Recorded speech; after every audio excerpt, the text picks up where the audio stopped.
Merci beaucoup, Monsieur le Président, Président Diam. Monsieur le ministre, dama wax ni dépense bu doyee borom kër yi seen xel day dal waaye nag bu dépense doyee te fam war a dem demu fu ba yegg ci njaboot gi seen fit danaan tërët na am suivi ñu xam ndax li ngeen nat yegg na wala yeggul, c'est très important. Monsieur le ministre, je vais vous poser des questions sur la jeunesse, les immigrants de notre pays. Lu ngeen ci xalaat tombe nag moo waral ay gaaf donc il faut xalaat xale yi dem il faut ñu jël ci ay mesures yoo xam ne wax dëgg yàlla suñu doom yi dañ des suñu kër ma dama naan est-ce que ñun bu ñu doon attaqué ban jeunesse moo ñuy jàppale. Monsieur le ministre ma wax ne le panier de la ménagère wax dëgg yàlla yëguñu ko wax dëgg yàlla dund bi seer na ceeb bi seer na dëwlin ji seer na tamaate fii xam nga lu fi yomb kaay ma wax la képp moo fi yomb leneen yomb fi ñu nga jël ci kii ma waxit nag les observateurs de pêche nee nañ deseen ngeen leen gis naa ko ci rapport bi pour nga taxaw ci pour ñu jot ci ma waxit nag éducation à distance xale yi dégg naa ñu ne ñoom arrangé wu leen waxoon naa ko maa ngi la koy waxaat aussi ma wax nag ñi nga xam ne ci manifestation yi passé dañoo ñàkk seen alal yan mesure la ci ndax lu lupp yaay lax-lax ca la doom jay toog lan ngeen ci xalaat ma wax nag l'homme sérieux plein d'expérience travailleur connu par tout le monde du Sénégal et de la diaspora l'homme de Qatar c'est le futur président Karim Meïssa Wade xale bu yaru boobu kenn dégg ko ci dara kenn déggul baayam ci dara moom kenn du ko waar du ma ñàkk nag remercier le président Macky Sall d'avoir renoncé à son 3e mandat ndax moonu may jàmm ma wax ne monsieur le ministre damaa jaaxle nag xaw ma damay nelaw xaw ma damay gént xaw ma damaa nekkatul Sénégal waa Macky Sall milliards yi muy wax rek nit ñi seen bopp yi toj di jëndax ñi rek fan lay jóge moo ma jaaxal man 1000 milliards 800 milliards 700 milliards Macky maam laay posé question bi ne ko war a saar xam naa dina ma dégg xaalis bi muy wax fu mu ko jëlee ak fu mu jëm yàlla bu mel nag ne xaalisu Mimi Touré bi mu waxoon fii ne récupéré nañ 2 milliards ba ma ne ko quels sont ces gens qui sont remboursés ces milliards les Sénégalais en avaient besoin moo ma jaaxal monsieur le ministre xam nañ ne liggéeykat nga bu baax yow di la gërëm di la sant di gërëm aussi le chargé des institutions parce que yow doo politicien kenn du la attaqué technicien nga macha allah yal na la yàlla lafal cat yaa ñi nga àndal li ma lay wax xale bës buur ca Gànjool di émir ca Qatar bu ñëwee yéen du ngeen dem toog leen rek na ngeen tranquille waaye ñii nekk fii di waya il faut li ma gën a jaaxal encore daa mel ne Amadou Ba du candidat bi naan Macky Sall képp lañ fiy wax def na ni effectivement def na waaye xanaa ku am candidat war koo woon àddina di la dégg àddina di la seet xanaa war nga ne Amadou Ba def na nii waaye on parle même pas de Amadou Ba incha allah laa ilaaha illallaah tëb leen fekk na soccet jatu yéen laay waxal Amadou Ba fa mu ne moom bu amee xel war naa xam ne mu ngi ci dut ndax ñi ko war a jàppale kenn du ko tudd Macky def na lii Macky jaar na fii Macky def na lii Macky aw na fii kenn du tudd Amadou Ba wax leen de mooy seen candidat ngeen bëgg man de su ma doon su bokkoon benn bokk yaakaar yow laay jël ndax liñ la gërëmuñ ko di ko gërëm ak Sall gërëmuñ ko Amadou Ba. Monsieur le ministre waxoon naa fii sous préfecture yi nga xam ne dañ leen a loué wax leen ci dafa metti nag sous préfecture yi Guédiawaye dafa metti Guédiawaye waxoon naa la ndox mi ne la danoo tiim mbaadu man ma fa nekk ngeen bëgg ndox mi yóbbu ma waaye da yóbbaale ñeneen wax leen ci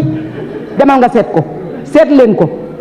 monsieur le président maa ngi lay nuyu nag jóoba jubba waalo bu yaru bi borom ree ji ni ma kan ree jeex na lii laa bëggoon kilifa day ree may féliciter nag son excellence le président Abdoulaye Wade l'homme des chantiers grand théâtre Karim Wade waaw ci ñun la ko jël li ngeen jël yëpp da ngeen di copier coller noo àndoon ci suñu biir ngeen xam ni ñu ba mu jeex daal di ne wasat waccunu c'est normal Macky suñu doom la suñu xarit la suñu càmm la danoo bokk vision rek waaye ñu ngi koy féliciter li mu def yëpp ci ñun la ko jël yow bu ma daggati nag waaye yow lu tax nga di ma dagg nag yow Cissé lu tax nga di ma dagg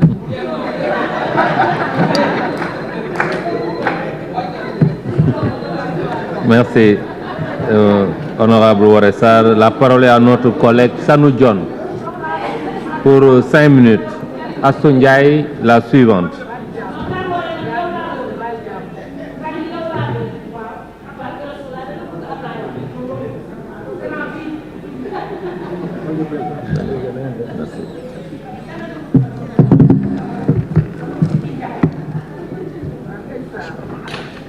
Bonjour, chers collègues, Monsieur le ministre des Finances, Monsieur le ministre de l'Économie, Monsieur le ministre du Travail, maa ngi lay nuyu ak say collaborateurs. Monsieur le ministre, balaa may entamer suma intervention pour appuyer un des collègues qui se trouve être un grand monsieur parmi nous te boroom xam-xam bu waxee rek boroom xam-xam da koy fonk muy le docteur Omar Cissé. dama bëgg rek li mu wax xam naa ne yàlla may na leen ay cadre yoo xam ne plaidoyer du mu def fii ngeen jël ko en compte parce que xam naa ne il est au-delà des considérations politiques donc li may ñaan rek mooy ñu jël ces préoccupations en charge je n'en doute pas.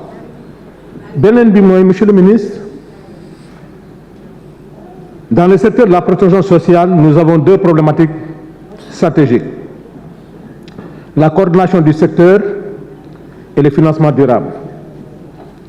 Monsieur le ministre, la coordination de la délégation générale à la protection sociale et à la solidarité nationale, dépendant du ministère du développement communautaire, a du mal à coordonner les autres ministères qui sont d'égale dignité. Le caractère multisectoriel de la protection sociale impose ce besoin de coordination pour plus d'efficience. Quant à la délégation générale à la protection sociale et à la solidarité nationale, il était au niveau de la présidence et on considérait que ça marchait bien. Donc il nous faut un ancrage supraministériel qui dépendra de la primature ou des finances pour assurer une bonne coordination. En ce moment, les programmes opérationnels peuvent rester dans le ministère du Développement communautaire, mais il n'y a que la fonction coordination et régulation qui serait délocalisée. Quant au financement, Monsieur le ministre, une allocation suffisante et une sécurisation des ressources est obligatoire pour l'atteinte d'une PSU qui est à notre portée vu des résultats et programmes en cours. Pour ce faire, Monsieur le ministre, il faudrait donner corps à la CAPSU, la Caisse de protection sociale universelle, qui devrait centraliser toutes les ressources destinées à la protection sociale. Ainsi, le PS ne sera pas considéré comme une variable d'ajustement budgétaire,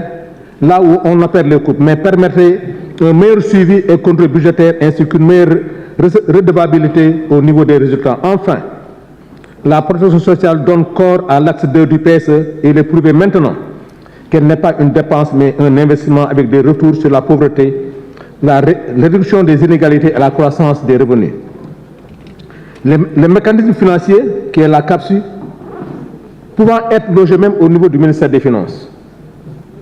Monsieur le ministre, si on prend en référence l'année 2020, la classification fonctionnelle du budget était aux environs de 220 milliards, si je ne me trompe pas, soit 6% des dépenses publiques et moins de 3% du PIB. Ma préoccupation, Monsieur le ministre, c'est d'aller au financement de la protection sociale. Comme je l'ai souvent dit, Monsieur le ministre, vous faites beaucoup d'efforts par rapport à la protection sociale, mais malheureusement, qui est beaucoup éclaté au niveau des départements ministériels.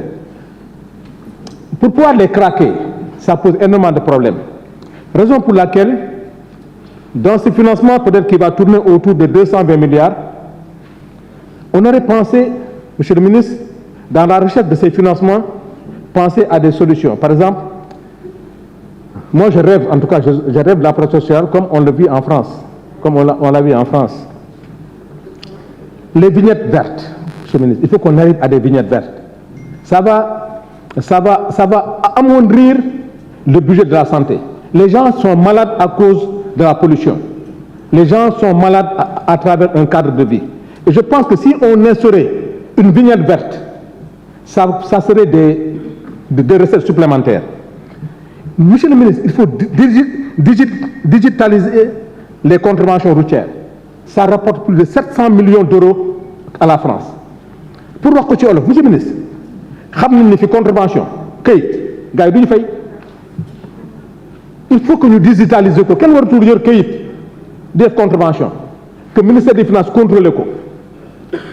parce que ñëpp beneen bi la taxe parafiscale sur le tabac beneen bi la taxe d'habitation monsieur le ministre gars ñi dañuy tax sama classe gi dañoo tax benn immeuble di ko louer kenn du fay il faut instaurer une taxe d'habitation pour les promoteurs yi nga xam ne ñoo louer kër yi. Merci. beneen bi la carte de résident. monsieur le ministre dañ dafa carte de résident. képp étranger bu ñëw fii ngay fay carte de résident ay recette la. vraiment je m'excuse. Je vous en prie. Vraiment, c'était trop. Merci. Merci, chers collègues. La parole est à notre collègue Assou Ndiaye. Absente. Chérif Ahmed Diko pour 3 minutes. Ibrahima Diop, le suivant.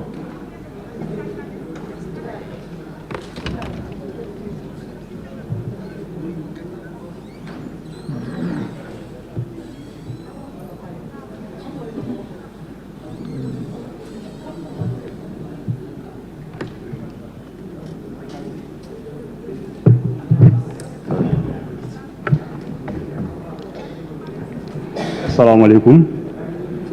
Monsieur le ministre, honorables députés, monsieur le ministre, vous permettez, je peux parler en Wolof, monsieur le ministre. Gis nañ ne Sénégal dafa am lu toll ci 6000 abris provisoires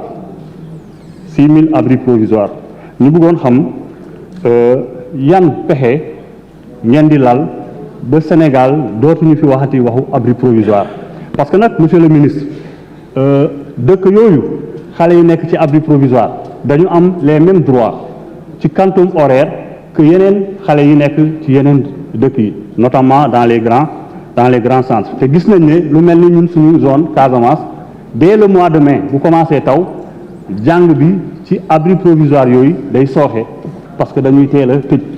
te boo xoolee hivernage day prolongé ci zone yooyu ba des fois deuxième quinzaine mois d'octobre donc war nañu fexe ñu xool yan pexe la ñu mën a lal ba abri provisoire kenn dootu ko waxati ci Sénégal. Beneen interpellation bi monsieur le ministre gis nañ ne état du Sénégal yoreloon na jàngalekat yi j'ai bien dit yoreloon na jàngalekat yi lu toll ci 150 milliards. Je crois que c'était en 2022 foo leen toll ci bor boobu ngeen ameloon jàngalekat yi ak bëggoon nañu nga wax ñu kañ ngeen di pare fay bor boobu jàngalekat yi leneen li monsieur le ministre waxoon naa ko daaw ci commission wax ko ci plénière département de Goudomp bi ñu soxee ko dafa coupé ci li des ci région de Sédhiou maanaam département de Goudomp ak région de Sédhiou géejee leen séparé waxoon naa ko fi daaw et merci jàpp naa ne xëy na président de la République gis nañ bu ñëwee Sédhiou wax na ci pont buy relier département de Goudomp ak le reste de la région de Sédhiou mais bëggoon nañu xam parce que annoncé na ko à Sédhiou bi mu ñëwee Sédhiou ñu ko ciy remercier mais ñu wax ñu kañ la liggéey bi war a tàmbali ak ñu wax ñu précisément pont bi fan la war a nekk. leneen li mooy monsieur le ministre wax naa ko boo ñëwee ci département de Goudomp benn tëli moo fa am mooy la nationale 6 département de Goudomp am na lu toll ci fukk ak juróom ci ay communes mais doo dem ci benn commune nga fekk fa tëli bu rawee bu weesoo nationale 6 bi loolu problème la aussi problème de santé lay posé aussi ci population yi parce que mbedd yi fa nekk c'est les routes bitumées leneen li mooy monsieur le ministre modernisation des foyers religieux foo leen ci toll parce que daa wax naa ko gisuñu benn foyer religieux en Casamance notamment département de Goudomp bu ñu jël en charge ñu leen di gërëm di leen sant. Merci, chers collègues. La parole est à notre collègue